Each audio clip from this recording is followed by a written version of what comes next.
All right, let's dive into this explainer. Today, we're going to conduct a very serious, highly analytical, tactical postmortem of a legendary squad drop at Fort Langdon. Specifically, we're looking at how one unruly squad member managed to orchestrate a spectacular, almost unbelievable failure. If you've ever wondered how a completely solid strategy just falls apart at the seams, well, you're absolutely in the right place. We're going to explore exactly how a heroic defense operation by a squad literally willing to sacrifice their lives to protect the nation ended with the spectral howls of fallen comrades.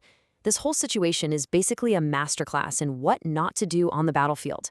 We'll break down the timeline, the environment, and the catastrophic decision-making that led to, as they say, all that wailing and gnashing of teeth. Section 1. A heroic but doomed squad. To really understand the sheer magnitude of this disaster, we first have to look at the caliber of the team that answered the call. This squad was built on a solid foundation of bravery and experience. You had General Zod acting as this calm, rock-solid leader. Then there was Dentator, a veteran engineer who had frankly seen a lot in his long career and really knew his way around a firefight. And rounding it out was Diddy Bob. Sure, he was young, but he was a highly skilled crack commando. They were locked in and ready.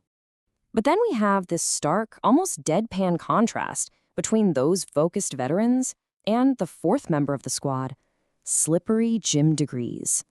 Talk about a liability. Degrees was an unruly loose cannon. I mean, the guy was known for drinking heavily right before a battle. Plus, he consistently refused to follow command, and he just couldn't be bothered to learn his weapons, frequently picking less effective firearms purely out of ignorance. He was accepted for his bravery, but tactically, an absolute nightmare. Section 2. The radar dish ambush. Let's look at how this builds on the timeline, because it actually started out okay. At minute 1, they make a strategic choice to drop into the hazardous yellow zone of Area 55B. It's higher risk, but you get way better loot. By minute 5, they manage to survive an incredibly intense airfield attack. Zod gets down by a sniper but gets revived, Diddy Bop runs a distraction, and actually, Degriz comes in clutch here, hammering through in an armored vehicle. So by minute 10, they grab some good weapons and move away from the exposed airfield. But then minute 12 hits. Total disaster. They get ambushed from the higher ground of the radar dishes by a highly skilled team. Suddenly, Dentore, Degrees, and Diddy Bop are instantly pinned down by long-range fire.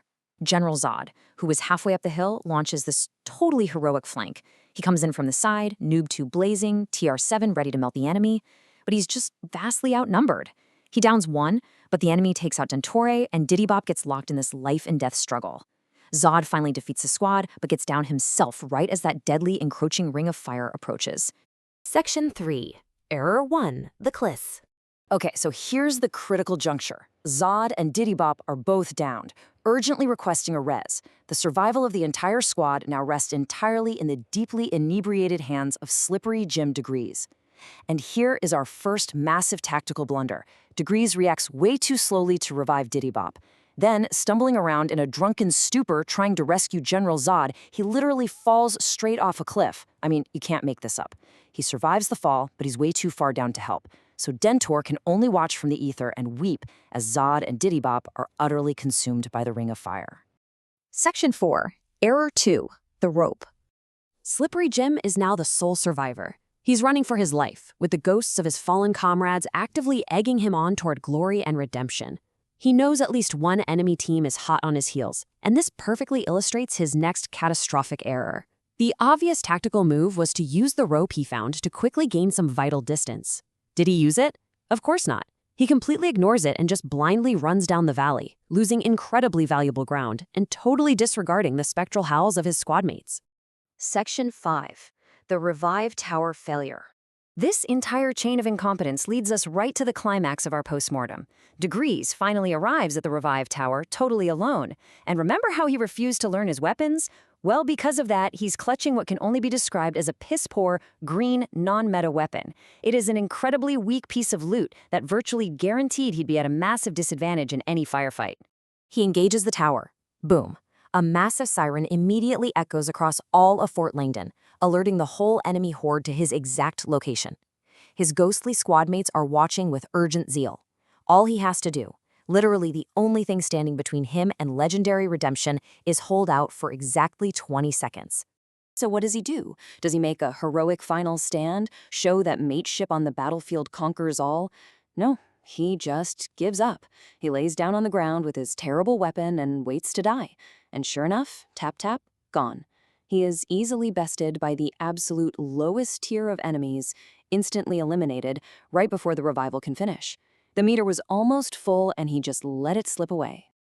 Following this total tactical collapse, Slippery Jim goes to join his squad mates in the spectral graveyard. And surprisingly, his slaughtered squad meets him with open arms. Together, they lift into the great lobby in the sky, a place where worldly failures and botched revives just sort of fade away. You might be wondering, why on earth were they so forgiving? Why did they just vaguely brush off Jim's catastrophic chain of errors? Well, it turns out their teammate Dave had an early morning ahead of him the next day anyway.